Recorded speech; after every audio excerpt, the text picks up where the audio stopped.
Hello friends, hi. ഇന്നത്തെ video എന്ന് പറയുമ്പോൾ വൈവ ക്വസ്റ്റ്യൻസ് ആണ് കേട്ടോ, ഫിസിക്സിൽ. അപ്പം +2 പ്രാക്ടിക്കൽ എക്സാംസ് ആണെന്ന് അറിയാലോ. അപ്പം നമുക്ക് ഇപ്പോൾ വൈവയ്ക്ക് ഉള്ള ഒരു പാർട്ട് ഉണ്ടാവും, ഉറപ്പായിട്ട് നമുക്ക് എക്സാമിന്. അപ്പോൾ നമുക്ക് വൈവ എന്ന് പറയുമ്പോൾ ഉറപ്പായിട്ടും അവിടെ നിന്ന് എന്ത് ചെയ്യും, നമുക്കൊരു ക്വസ്റ്റ്യൻ വന്നിരിക്കും. കാരണം ടീച്ചേഴ്സിൻ്റെ ഭാഗത്തു നിന്ന് ഒരു ക്വസ്റ്റ്യൻ നമുക്ക് എന്തായാലും കാണും. അറ്റ്ലീസ്റ്റ് ഒരു ക്വസ്റ്റ്യൻ അല്ലെങ്കിൽ 2 ക്വസ്റ്റ്യൻ കൂടി പോയി കഴിഞ്ഞാൽ കൂടുതൽ ക്വസ്റ്റ്യൻസ് ഒന്നും ചോദിക്കത്തില്ല. പക്ഷേ നമുക്ക് ചോദിക്കുന്ന ക്വസ്റ്റ്യൻസൊക്കെ വൃത്തിയായിട്ട് പറഞ്ഞു കൊടുക്കേണ്ടതാണ്. അപ്പം അതിന് വേണ്ടിയിട്ടുള്ള കുറച്ച് നോട്ട്സാണ് ഞാനിപ്പം പ്രിപ്പയർ ചെയ്ത് കൊണ്ടുവന്നിട്ടുള്ളത്. അപ്പോൾ ഈ നോട്ട്സ് എന്ന് പറയുമ്പോൾ ഞാൻ ഓൾറെഡി ഇൻസ്റ്റയിൽ ആഡ് ചെയ്തിട്ടുണ്ടാവും, പിന്നെ നമ്മുടെ ചാനലിലും ആഡ് ചെയ്തിട്ടുണ്ട്. ഞാനിങ്ങനെ കാണിക്കുന്നുണ്ടല്ലോ, അപ്പോൾ നിങ്ങൾക്ക് ജസ്റ്റ് സ്ക്രീൻഷോട്ട് എടുത്താലും മതിയാവും. അപ്പോൾ ഞാനിത് വീഡിയോ ആയിട്ടാണ് ആഡ് ചെയ്തിട്ടുള്ളത് നമ്മുടെ ചാനലിൽ. അല്ലെങ്കിൽ നിങ്ങൾ ഇൻസ്റ്റയിലൊന്ന് കയറി നോക്കിയാൽ മതി. അപ്പോൾ ഇൻസ്റ്റയിൽ ഞാൻ ഓൾറെഡി ആഡ് ചെയ്തേക്കാം. പക്ഷേ അത് രാത്രിക്കകെ എത്തത്തുള്ളൂ, അതൊരു 12 മണിക്കകം എത്തും.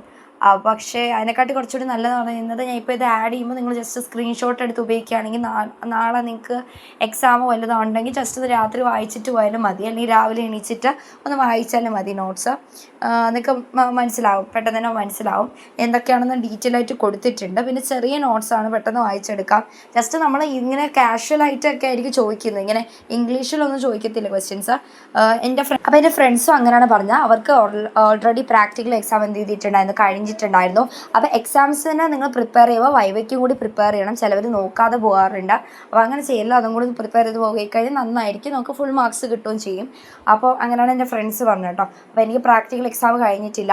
അപ്പം അത് ഇനി കുറച്ച് 30-ാം തീയതിയാണ് എൻ്റെ എക്സാം. അപ്പോൾ അത് കഴിഞ്ഞിട്ടാണ് പിന്നെ അതിൻ്റെ ഒരു അറിയാൻ പറ്റുക എങ്ങനെയൊക്കെ ആയിരുന്നു എന്നുള്ളത്. അപ്പം ഇത്രയാണ് ശ്രദ്ധിക്കേണ്ടതായിട്ടുള്ളത്. പിന്നെ റിവ്യൂ, ഇപ്പോൾ എൻ്റെ ഫ്രണ്ട്സ് പറഞ്ഞ റിവ്യൂ അനുസരിച്ചാണ് ഞാൻ ചെയ്തിട്ടുള്ളത് കേട്ടോ. അപ്പം എൻ്റെ എക്സാമൊക്കെ കഴിയുമ്പോഴേക്കും കുറേ പേർക്ക് എക്സാം കഴിയും, അപ്പോൾ അതിൻ്റെ റിവ്യൂവിൻ്റെ ആവശ്യം ഉണ്ടാവത്തില്ല. അതുകൊണ്ട് തന്നെ ഞാനത് വീഡിയോ ആയിട്ട് ഇടുന്നില്ല, സെപ്പറേറ്റ് ഈ ഒരു വീഡിയോ ആയിട്ട് ആഡ് ചെയ്താണ് വിചാരിക്കുന്നത്. കാരണം ഇതിൽ നമുക്ക് വൈവ ക്വസ്റ്റ്യൻസ് മാക്സിമം, ഇപ്പോൾ ഞാൻ കഴിഞ്ഞവരുടെ പ്രാക്ടിക്കൽ എക്സാം അനുസരിച്ച് പറയുകയാണെങ്കിൽ നിങ്ങൾ എന്ത് ചെയ്യുക, നന്നായിട്ട് എക്സ്പെരിമെൻറ്റ് പഠിച്ചുകൊണ്ട് പോവുക.